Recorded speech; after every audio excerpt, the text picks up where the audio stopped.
Salut à tous et bienvenue dans cette nouvelle vidéo. Le voilà, le téléviseur de chez Sony. On avait vu, si vous êtes abonné à la chaîne, vous avez vu quelques petites images de cette belle bête, la millésime 2021 de l'OLED dans la vidéo du Samsung QN95A. Et cette fois-ci, eh bien, c'est le test complet du XR65A90J. Et oui, la référence elle change. Avant, par le passé, c'était KD chez Sony.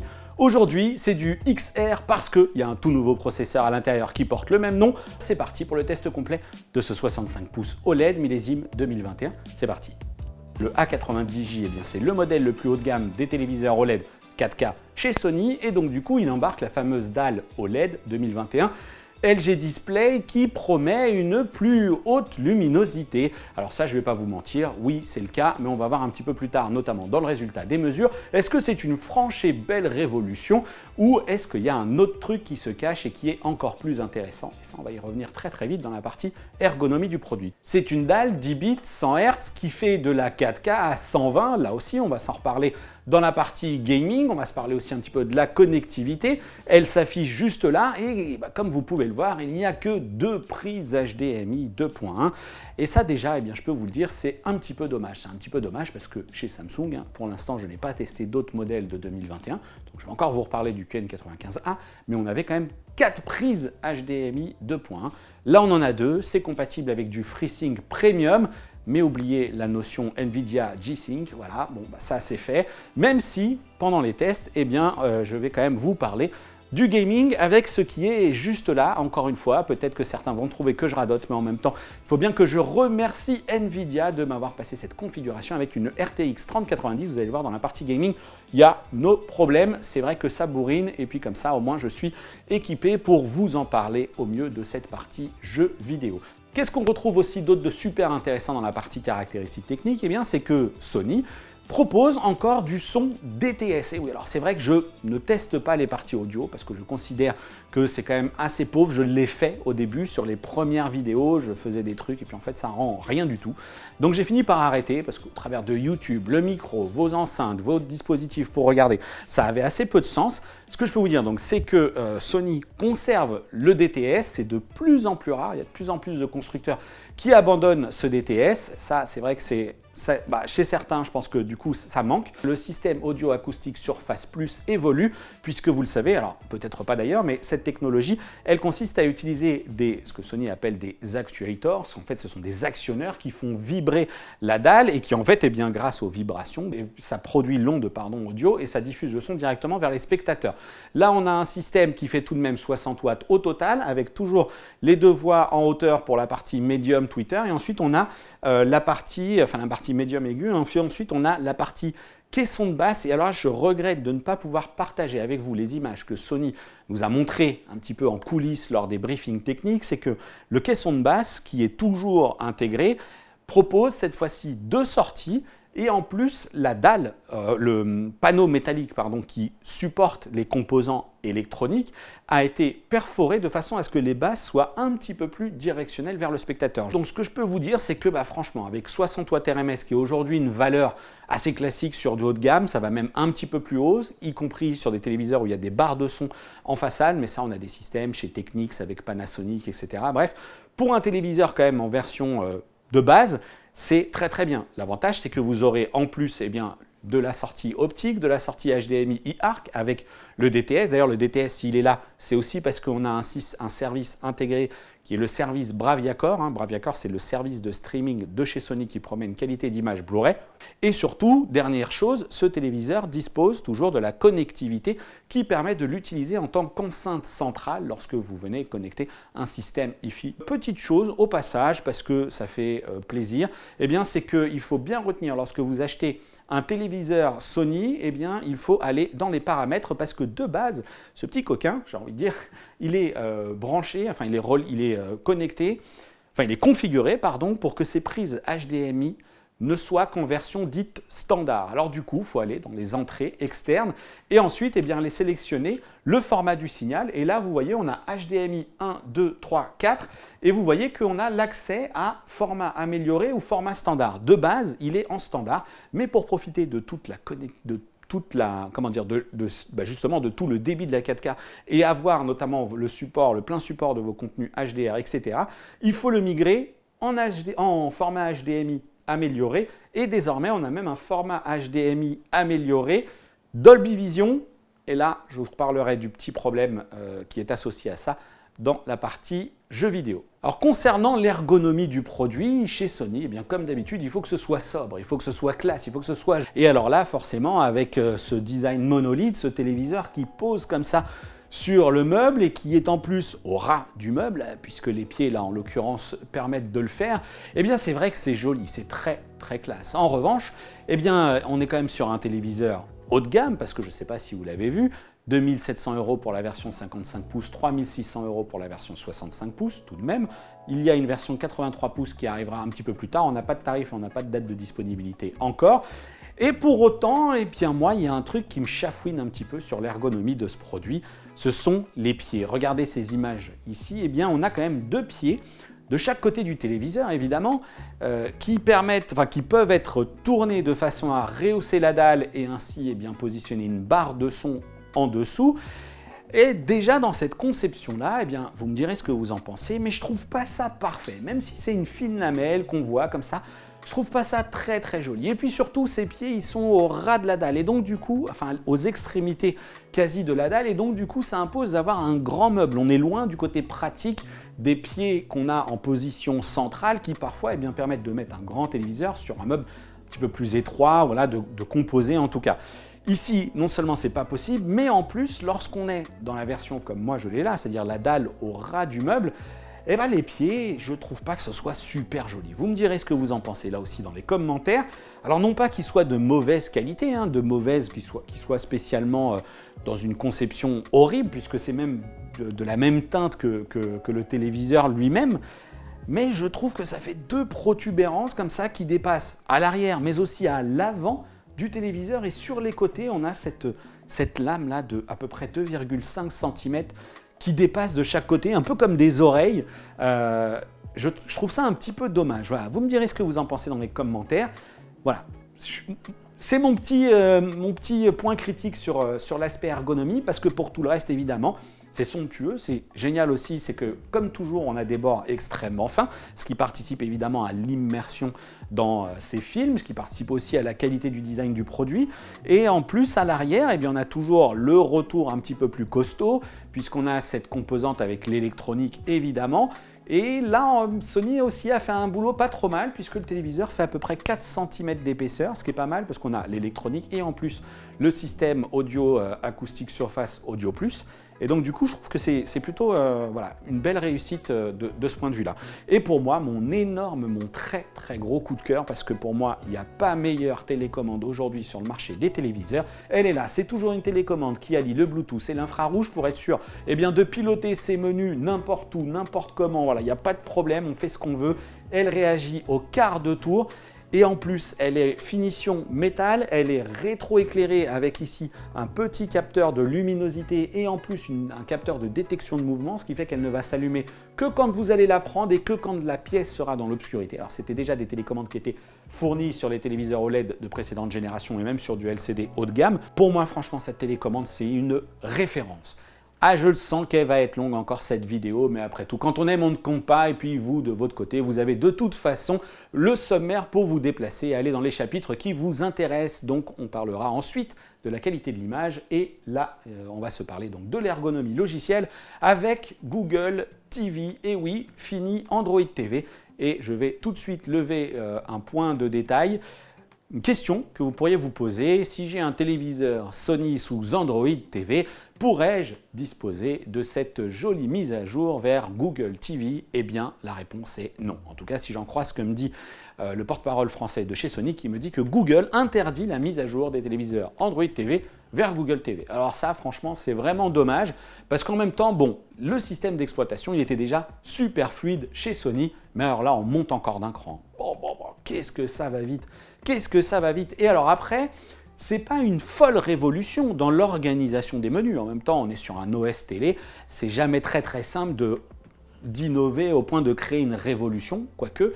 Mais en tout cas, moi déjà, franchement, je trouve que là, encore une fois, c'est un OS qui me parle, Android TV, Google TV désormais, c'est un système d'exploitation qui me parle et qui me parle a fortiori encore plus chez Sony. Regardez, c'est rapide, on a sur cette partie recherche ici, là, hop, il faut que je remonte, voilà. Sur la partie recherche, c'est tout simplement les commandes qu'on va pouvoir utiliser avec Google Assistant qui par ailleurs, j'ai oublié de le préciser, on a un micro sur la télécommande, mais on a aussi deux micros au bas du téléviseur, des micros que l'on peut activer ou désactiver pour qu'ils répondent avec un OK quelque chose, pour ne pas réveiller vos assistants personnels à la maison.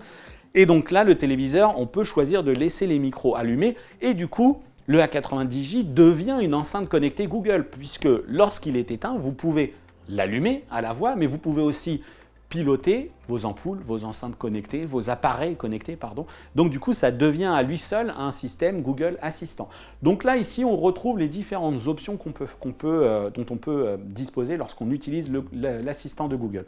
Ensuite, vous avez le premier truc qui est pour vous, qui est tout simplement le contenu.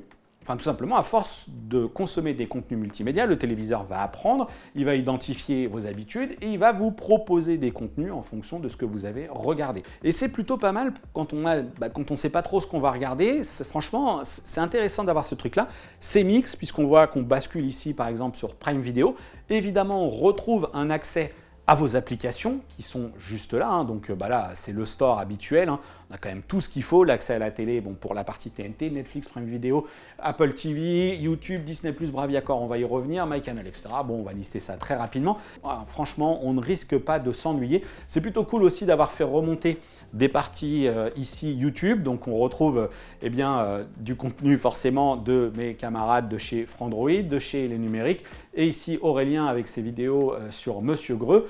Les séries fantasy, bref, vous voyez, on est quand même très très bien. Donc on remonte, on retourne ensuite ici dans sensiblement le même mode de fonctionnement avec des propositions de films, de séries, et là encore une fois, voilà. C'est bien parce qu'on n'a pas besoin d'aller ouvrir ces applications pour aller sélectionner du contenu et le visionner. On a ici tout sur la page d'accueil. Donc voilà les principales améliorations de Google TV. On va retrouver la même chose sur la partie série. Là, ce sont des suggestions de France Télévisions. Pour le coup, j'ai jamais même ouvert l'application. Il y a du Disney+, du Prime Video, du France Télé, etc. Bon, sauf que là, c'est que de la série. Donc encore une fois, voilà, l'objectif toujours, vous faciliter la vie avec des propositions de contenu. L'accès, là encore une fois, aux applications à installer dans le téléviseur. Et alors là, on a une partie bibliothèque. Je ne sais absolument pas ce que Marty fait là, mais la notion de bibliothèque, c'est tout simplement pour retrouver vos contenus que vous aurez notifiés comme à regarder plus tard. Et alors là, c'est mon compte Google qui est identifié ici, mais si je lance une vidéo sur YouTube ou que je consulte YouTube depuis mon mobile, que je dis voilà, cette vidéo, j'aimerais bien la voir plus tard, elle est censée venir se greffer ici et comme ça, vous pouvez la retrouver à n'importe quel moment sur tout simplement l'écran géant du salon. Voilà pour Google TV, de belles améliorations. Évidemment, on va retrouver, alors ce que je ne vous ai pas montré, mais qui est toujours aussi génial, hein, la surcouche Sony, et c'est aussi pour ça que je trouve que cet OS est sans doute l'un des plus perfectionnés, l'un des plus sympas, c'est que ici la barre de menu qui permet d'accéder à tous les paramètres et qui peut par ailleurs être personnalisé lorsqu'on va au bout comme ça.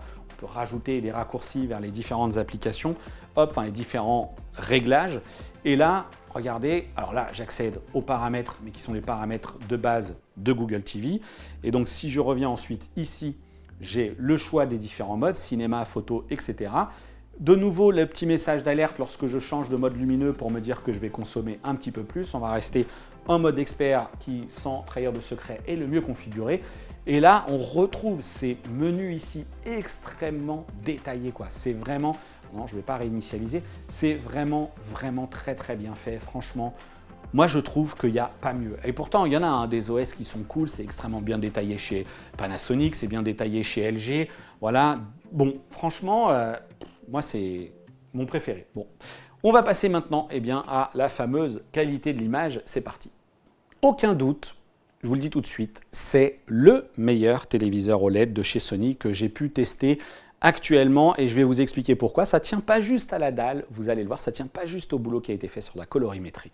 Avant ça, justement, je tiens à saluer un abonné et que j'espère qu'on va retrouver régulièrement aussi sur la chaîne et notamment à l'occasion d'une petite discussion, petit échange. Voilà. Il s'agit en l'occurrence, vous le voyez peut-être en haut, d'un abonné qui a sa chaîne YouTube qui s'appelle Le Labo de Jay. En fait, il m'a contacté sur Twitter et je l'en remercie parce qu'il a un profil super intéressant. Il travaille dans la post-production et il est en charge de ce qu'il appelle, désignation de son poste, VFX et colorimétrie, étalonnage. Et donc du coup, cet abonné, il est super spécialisé sur tout ce qui est HDR, HDR10, etc., HDR10+. Et donc il m'a dit, écoute, j'ai des images plutôt sympas, voilà, et donc moi, plutôt que de vous montrer toujours la même chose, eh bien je préfère aussi soutenir un abonné qui me soutient. Donc Jay, j'imagine que tu nous regardes, je te remercie encore, ce sont tes images et j'espère qu'on pourra échanger avec toi régulièrement sur la chaîne autour de ce HDR. Pour en revenir à la qualité d'image de ce A90J, évidemment, je vais remettre les mêmes boucles d'habitude pour que vous ayez toujours ce même point de référence avec du Costa Rica 4K, avec du Marco Polo, etc. Et surtout, ce qui nous intéresse ici, eh bien, c'est cette fameuse montée en puissance lumineuse. Sony avait annoncé que la dalle ferait plus de 1000 nits. D'ailleurs, c'est ce que LG avait dit aussi, LG Display avec les fameuses dalles LG qui seront dans les modèles Evo. Alors oui, c'est une dalle qui va au-delà. On va s'en reparler dans la partie résultat des mesures. Mais comme toutes les dalles OLED aussi, il s'agit d'une puissance de pic de luminosité lorsque la mire est aux alentours des 5 à 10%. La puissance lumineuse en pic est tenue pendant quelques secondes. Puis ensuite, surtout, lorsque la mire augmente et que la taille occupe 100% de la dalle, eh bien là, la luminosité s'effondre. Mais là où Sony a fait un super boulot, c'est que cette luminosité, elle est encore mieux gérée que par le passé grâce au fameux processeur Bravia XR. Et alors là, Sony nous dit même que sa dalle serait plus lumineuse que celle de la concurrence. On pense notamment à LG, mais on le vérifiera. Peut-être pas du côté de chez Panasonic, qui aujourd'hui détient quand même un record en matière de luminosité. Mais quoi qu'il en soit, le processeur Bravia XR aurait la capacité d'utiliser les 4 sous-pixels, c'est-à-dire blanc, rouge, vert et bleu, pour booster la luminosité. Et le process ne serait pas exactement le même chez LG, mais je vous en reparlerai lorsque je testerai ces téléviseurs-là. Et donc du coup, regardez un petit peu les images qu'on obtient. Franchement, c'est super lumineux, c'est super piqué, c'est super contrasté. Le processeur gère tout. Il a vraiment... Alors, vous dire qu'il est N fois plus performant ou X% plus performant que le fameux processeur X1 Ultimate qui était dans les générations de 2020, franchement, j'aurais du mal. Parce que c'était déjà un super processeur.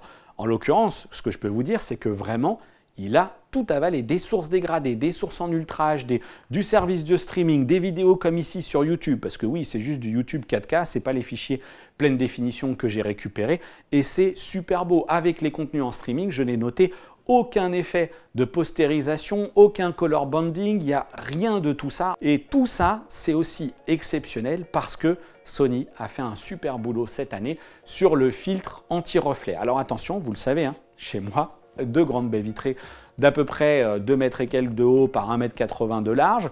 Et puis surtout, on se retrouve régulièrement donc envahi de soleil puisque ce sont 2 baies vitrées exposées plein sud. Et alors, c'est pas encore la magie, c'est pas encore le truc de fou comme j'ai pu l'avoir avec certains téléviseurs Samsung où la luminosité est extrêmement importante. Mais, et avec des super filtres anti-reflet, sauf pour le QN95A qui pour moi est un peu revenu en arrière, mais je m'égare un petit peu.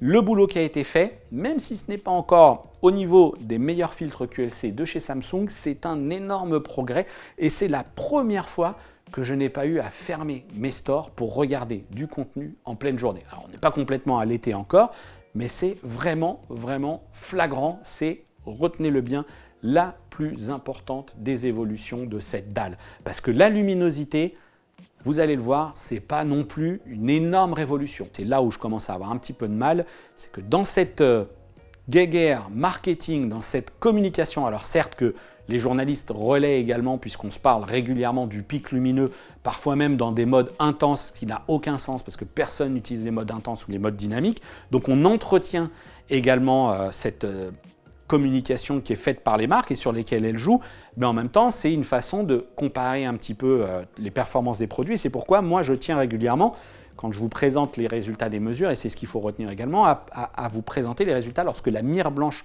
occupe tout l'écran, parce que comme ça, eh bien, ça vous permet d'avoir une vision de ce que fait le LCD par rapport à l'OLED. hein, quand le LCD éclaire l'intégralité de la dalle avec 800 nits encore de disponible, alors certes mesuré au centre, mais avec cette mire à 100% et que l'OLED en face fait 150 à 180 nits, on est bien d'accord qu'il y a une vraie différence de puissance. Néanmoins, ici, processeur Bravia XR gère ça super bien. Là où je suis plus dans la difficulté, où je vous disais c'est pas simple d'identifier les évolutions du X1 Ultimate versus le Bravia XR qui est ici, c'est que le X1 Ultimate faisait déjà un super boulot. Et pourquoi le Bravia XR est censé apporter une super amélioration? Eh bien, c'est qu'il est censé être doté d'une intelligence cognitive, c'est-à-dire rapprocher la qualité de l'image plus proche de ce que vous percevriez dans la réalité. Comment? Eh bien, en focalisant les zones de netteté et les zones qui vont être traitées en priorité par le processeur sur ce qui va vous attirer l'œil. Des détails, les tons chers de la peau, le détail dans un œil, dans les cheveux, mais c'est valable également sur des animaux, sur des paysages. Tout ce que le processeur va se dire, voilà, de façon naturelle, l'œil s'attarderait plutôt sur ce niveau de détail-là, eh bien c'est ce qui va tenter de traiter en premier et d'améliorer le signal. Voilà, donc franchement, je n'ai pas constaté d'effet complètement dingue spécifiquement sur cette chose-là, si ce n'est tout simplement que la qualité est en elle-même complètement dingue. Donc voilà, donc après tout, retenez juste ça. Je ne sais pas vous dire s'il est franchement bien meilleur que le X1 Ultimate, en tout cas sur la partie cinéma, on va le voir ensuite sur la partie gaming, mais le résultat est de toute façon somptueux, avec un meilleur filtre anti-reflet, une luminosité également un petit peu rehaussée, et surtout, bah voilà, enfin on le voit quand même, c'est ces contrastes de folie, c'est de la folie furieuse, c'est waouh, c'est beau. Noir c'est noir. Eh oui, c'est parfaitement noir. Là ici, hein, il n'y a pas de risque de blooming. Alors pourquoi je reviens très brièvement sur cette boucle, enfin sur ces images de Marco Polo, tout simplement parce que regardez, hop là, Dolby Vision lumineux, Dolby Vision sombre et mode intense qui, bon, encore une fois, va me dire ah, attention, tu vas consommer plus. Et oui, hein, n'oubliez pas que l'autre gros avantage des téléviseurs de chez Sony, c'est qu'on ne fait l'impasse ni sur le HDR, ni sur le HDR10, le HLG, et le Dolby Vision, évidemment, il manque le HDR10+, pardon, le Dolby Vision IQ et son pendant concurrent qui est le HDR10+ adaptative, mais regardez quand même, c'est plutôt très sympa tout ça, c'est très joli. Donc c'est vrai que c'est plutôt aussi à avoir en tête hein, par rapport à certaines réactions que vous pouvez partager avec moi, rapport à Samsung qui ne propose pas de Dolby Vision, eh bien là, ça y est. Et en plus de tout ça, eh bien, on va retrouver le fameux Netflix Calibrated Mode, hein, puisque Sony a été de mémoire même peut-être le premier, il me semble bien que ça a été le premier à proposer ce mode-là sur les téléviseurs, de façon à donc faire des réglages adaptés aux productions qui sont diffusées ensuite sur Netflix. Allez, on va maintenant eh bien s'intéresser aux résultats des mesures, et c'est le moi en voix off qui vous explique tout ça. Concernant les résultats des mesures, je ne vais pas y aller par 4 chemins, ce Sony XR65 à 90J fait tout simplement dans la perfection, ou presque. Comme toujours chez le constructeur japonais, c'est le mode expert qui est le mieux calibré, mais attention, le mode cinéma n'est pas en reste. Dans les deux cas, la fidélité des couleurs est très bonne, voire excellente. En effet, en mode expert donc, j'ai mesuré un delta E moyen de 4,7 en Rec 709, ce qui n'est pas si loin du fameux résultat de 3 tant recherché et synonyme d'une perfection absolue. Bref, cela reste donc quand même très bon. Pas de souci sur la reproduction de cet espace colorimétrique Rec 709 toujours, puisque j'ai pu mesurer une couverture de 100%, une banalité pour un téléviseur de cette qualité. En mode HDR, ce A90J donne tout ce qu'il a. La fidélité des couleurs dans son ensemble peut être qualifiée de parfaite puisque j'ai pu mesurer un delta E de 1000 moyen de 2,43 malgré une échelle de grille perfectible. Une très belle performance donc en DCI-P3 avec par ailleurs une couverture pour cet espace colorimétrique assurée à 97%. De manière assez étrange, notre unité de test montre une capacité limitée à monter dans les hautes luminosités. Si le téléviseur suit très bien les courbes EOTF et luminant jusqu'à 70% de puissance, dès 80%, l'électronique semble à la ramasse pour gérer la ressource lumineuse disponible. Une bizarrerie donc, mais j'ai toujours obtenu le même résultat à chacune de mes mesures. S'agit-il d'un bug donc de mon modèle de pré-série ou tout simplement d'un souci que je retrouverai sur d'autres téléviseurs équipés de cette dalle LG Display Evo? Affaire à suivre. Quoi qu'il en soit, la luminosité est bel et bien là. J'ai pu mesurer un pic de 750 nits en mode expert avec une mire à 10%. Ensuite, comme toujours, la puissance s'effondre pour n'atteindre que 174 nits en plein écran. C'est en mode intense que j'ai pu atteindre le fameux pic de 887 nits à 10% et même 1300 nits à une seule occasion avec une mire à 1%, mais je n'ai pas réussi à reproduire cette mesure à l'envi. L'électronique prend là sans doute des précautions pour éviter notamment le marquage. Vous voyez donc qu'il y a bel et bien une progression significative par rapport à l'AG9 que j'avais d'ailleurs testé l'année dernière pour Frandroid.com, puisque ce dernier affichait 587 nits à 10% et 136 nits à 100%. Finalement, avec la nouvelle dalle LG Display, Sony ne fait que rattraper son retard sur Panasonic et encore. Pour rappel, le HZ2000 est détenteur du titre avec un pic mesuré à 891 nits en mode filmmaker et 955 nits en mode dynamique. Et d'ailleurs, il me tarde de tester le JZ2000 car Panasonic nous promet un nouveau record, même si pour l'heure, Sony fait une réelle différence avec son filtre anti-reflet. On va maintenant s'intéresser à la partie gaming, jeux vidéo, et comme je vous l'ai dit, il faut basculer le téléviseur dans son format HDMI 4K amélioré uniquement parce que si vous basculez le format HDMI en version améliorée Dolby Vision, eh bien vous ne pourrez pas activer la 4K à 120 Hz. Et alors là déjà, premier petit truc où ça coince. Et je me suis dit, mais alors comment ça va se passer pour les consoles qui sont compatibles avec les modes Dolby Vision? Et voilà, vous me répondrez. Vous laisserez un petit message dans les commentaires, parce que je n'ai pas de Xbox Series X en l'occurrence par exemple, pour vérifier ce qui se passe. Est-ce que la petite case elle est bien cochée? Est-ce que je vais avoir la qualité d'image optimale? Est-ce que je vais avoir la qualité d'image optimale? J'ai déjà envie de vous répondre que non. Et oui, parce que non seulement on n'a que 2 prises HDMI 2 points, je rappelle que QN95A c'est 4 prises, et puis a fortiori aussi il y a des chances que chez LG il ne soit pas posé de questions et qu'on ait les 4 prises HDMI 2 points. Là il n'y en a que 2, donc ça déjà c'est un peu douloureux. C'est vrai que d'aller là, gérer la partie, les entrées et tout simplement de changer le format du signal, ça ne prend pas non plus 3 plombes, je vous l'accorde, mais c'est pénible. C'est pénible. Pourquoi on n'a pas déjà plus d'entrées HDMI 2 points qui supportent tout ça? Et surtout, pourquoi n'a-t-on toujours pas de VRR chez Sony? Alors l'explication de Sony, comme toujours, eh bien, c'est que la PS5 n'est pas encore compatible VRR.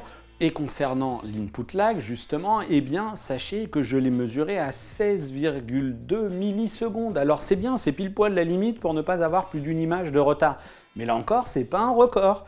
Et oui, on est en dessous des 10 millisecondes sur le QN95A de chez Samsung, par exemple. Et puis surtout, 16,2 millisecondes, certes, c'est mieux que ce que faisait Sony sur l'OLED l'année dernière, mais c'est pas encore oufissime. Bon, en même temps, vu qu'on n'a pas réellement d'image de retard, eh bien ça ne pose pas de problème. Et puis surtout, avec l'OLED, on a cette fois-ci un temps de réactivité de la dalle, le temps de réponse que je ne peux pas mesurer. J'ai pas ce qu'il faut, mais c'est connu, sur l'OLED, eh bien c'est instantané. Il n'y a pas de temps de latence, pas de retard donc de ce côté-là sur la dalle. Mais l'absence de ce VRR fait défaut. Alors je ne sais pas si au moment où je vais faire le montage, vous allez réussir à percevoir ce que moi je vois vraiment, nettement, à savoir cet effet de tearing qui est à l'arrière de la voiture, en l'occurrence sur Dirt 5, lorsque ça va très très vite, ces petits décrochages aussi dans les graviers, ce manque de fluidité que j'avais sur le QN95 lorsque le véhicule défile au sol en zone proche de la voiture. Certes, ça défile très vite sur les côtés, mais sur la périphérie proche de la voiture, souvent c'est relativement net. Alors oui, ça défile, ça va vite, mais on arrive à obtenir quelque chose. En même temps, moi je vous le dis, pour l'instant le QN95A, et je vous l'avais déjà dit dans la vidéo, c'est ce que j'ai eu de mieux sur l'aspect gaming, et je vais y revenir aussi sur le Sony. C'est un beau joujou, mais il n'y a pas de VRR, et donc du coup c'est la première fois que je reviens à reconstater cet effet de tearing sur les jeux où ça va vite, et c'est pourquoi vous avez peut-être des images fixes, parce que j'ai réussi à les capturer plus efficacement avec l'appareil photo. Voilà, donc c'est peut-être un mix, et c'est une déception. Voilà, est-ce que c'est exclusivement lié à l'absence du VRR, ou est-ce qu'il faut encore qu'il y ait quelque chose qui soit amélioré? Eh ben, je l'espère, parce que franchement, pour l'instant, je suis un peu sur ma faim sur cette expérience jeu vidéo, sur ce A90J, et je suis aussi sur ma faim parce qu'on est quand même sur un téléviseur haut de gamme. Et alors oui, l'expérience cinéma est là, mais sachant qu'on est quand même sur quelque chose où Sony nous dit, vous allez voir, quand on va avoir la mise à jour du VRR avec la PlayStation 5, les deux seront mis à jour et surtout on aura des fonctionnalités dédiées aux clients de PS5. Alors déjà, pourquoi que aux clients de PS5? C'est quand même un peu dommage. Et donc on aura des menus un petit peu spécifiques ou des contenus. Pour l'instant, c'est un petit peu le teasing sur ce sujet-là, mais on aurait une expérience un petit peu enrichie pour les clients PS5 et télé Sony. Bon, ok, sauf que LG le fait déjà avec le Game Optimizer et je vous ai déjà parlé de la Game Bar de chez Samsung. Donc pour l'instant, on n'a rien chez Sony qui justifie que le truc ait un attrait particulier pour la partie gaming. Alors vous allez peut-être me trouver un petit peu dur, hein, mais après tout, on est quand même sur l'OLED haut de gamme de chez Sony en 65 pouces, 3600 €. On n'a pas de VRR, voilà. Bon, il y a quand même de quoi. Il ne faut pas oublier qu'à côté, les autres constructeurs font le nécessaire quand même depuis 1 an et demi, voire plus pour certains, pour nous offrir des expériences gaming en accord avec ce qui arrive sur les consoles, sur les PC et surtout avec la montée en puissance aussi des titres. Et là, c'est un peu, bon, alors, on n'est quand même pas au must de la performance graphique et de la performance gameplay. Donc, bon, on va évidemment pas bouder son plaisir parce qu'il ne faut quand même pas exagérer. Hein. C'est vrai que lorsque on joue, en l'occurrence lorsque mon fils a joué à Fortnite, il ne s'est pas plaint de réelle latence. En même temps, je ne sais pas s'il a complètement l'œil. Moi non plus, je n'ai pas constaté qu'il y avait de déchirement dans l'image. Et pourtant, là, on est vraiment sur un jeu où, on le voit ici, on était sur 160 FPS envoyés. Donc la dalle a tenu ses 120 Hz sans aucun problème. On n'avait pas de réel souci. Est-ce que c'est exclusivement lié à Dirt 5 ? Pas réellement, parce que sur Forza Horizon, j'avais parfois aussi, vous savez, ces effets de saccade. C'est pas du tearing, c'est pas de l'effet de traînée, mais on a comme cette saccade à un moment donné qui arrive dans le jeu. Et donc, voilà, on a quelque chose de perfectible sur l'aspect gaming. Voilà ce que je peux vous dire sur le sujet. On va maintenant passer au verdict. Waouh! Et c'est du contenu YouTube, ça déchire. Il est bon ce processeur Bravia XR et en même temps les autres l'étaient aussi. Voilà, c'est le moment où on va se faire le verdict avec la liste des points positifs et des points négatifs que vous avez juste à côté de moi. Alors évidemment, je vais quand même remettre les performances processeurs là-dedans parce que franchement, à aucun moment j'ai ressenti de réels problèmes dans la lecture de mes contenus. C'était toujours aussi sublime. La qualité de l'image, évidemment, avec ce pic de luminosité qui augmente néanmoins et qui profite évidemment. Regardez un petit peu le dynamisme de cette image. Et puis surtout, pour de l'OLED, où vous savez encore une fois que moi les conditions de test sont compliquées, l'amélioration, la qualité du filtre anti-reflet, c'est sans doute pour moi l'un des points les plus importants, peut-être pour vous aussi. Alors évidemment, il y a un point que j'ai exclu, mais qui est toujours là, hein, les phénomènes de marquage sur le LED. Sony a toujours des technologies de décalage de pixels, des technologies pour assombrir les zones de l'image afin d'éviter les phénomènes de marquage lorsqu'on regarde des contenus avec des logos fixes, etc. Je n'aborde pas les notions de marquage dans l'image puisque c'est quelque chose que je ne peux pas vérifier à moins de laisser des téléviseurs allumés pendant très longtemps. On ne peut pas dire qu'il n'existe plus, mais en tout cas, les constructeurs font le nécessaire pour limiter les risques et à vous de réagir dans les commentaires si vous le souhaitez.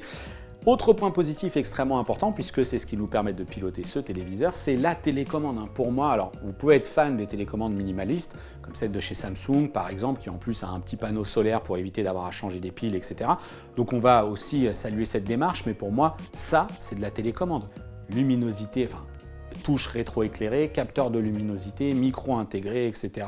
Finition métal, il y a toutes les touches, l'accès aux paramètres, l'accès aux sources.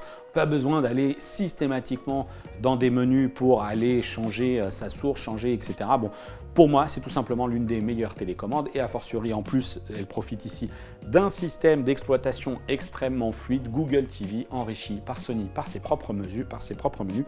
Donc ça, c'est vraiment super, c'est très cool. Du côté des points négatifs, moi, il y a toujours l'absence de ce VRR qui commence franchement à être inadmissible, quoi qu'on en dise, quoi qu'en pense Sony. 2021, norme HDMI fixée, pas fixée, mise à jour de la PlayStation 5 ou pas, c'est plus une excuse. Il devrait être compatible HDMI 2.4K 120 Auto Low Latency Mode, eARC et VRR. Et surtout, il n'y a que 2 prises HDMI 2.1, donc ça, moi aussi, je trouve que c'est dommage. 3600 €, les autres le font. Et bah monsieur Sony, intégrez-nous tout le panel de l'HDMI 2.1 sur les 4 connecteurs. Et puis surtout, encore une fois, je suis un peu têtu, mais c'est vrai que je ne parle que de l'expérience de vidéo ici, parce que pour moi c'est un peu le parent pauvre, eh bien on n'a pas ces menus dédiés, on n'a pas de petits gadgets, de petits trucs un peu sympas à l'attention des joueurs. Bon, a priori ça arrivera plus tard. Mais ne vous y trompez pas, surtout, vraiment, retenez bien que c'est sans doute l'un des meilleurs, je pense qu'il n'y a même pas de doute en fait, c'est l'un des meilleurs téléviseurs OLED de chez Sony que ce A90J millésime 2021 avec cette qualité d'image et ce filtre anti-reflet. Voilà, j'ai tout dit. C'est somptueux, c'est beau, c'est magnifique avec un super processeur XR, de l'intelligence cognitive qui fait forcément sans doute mieux sur certains aspects que le X1 Ultimate, mais en tout cas le X1 Ultimate était déjà un régal. Voilà, cette vidéo est terminée, j'espère qu'elle vous a plu, n'hésitez pas, si c'est le cas, on lâche le petit pouce bleu, on partage également, on s'abonne si jamais ce n'est pas déjà fait, et puis on me retrouve aussi sur les réseaux sociaux, n'hésitez pas à nous retrouver également sur Discord, le lien est dans la description, on y discute de tout, il y a de plus en plus de questions, parfois même jusqu'à assez tard, on échange des petits bons plans, des petits tuyaux, vous allez voir, il y a pas mal de discussions autour de la télé, autour de la mobilité, etc. Voilà, c'est toujours aussi beau, il n'y a aucun problème, ça reste un régal ce téléviseur en mode cinéma.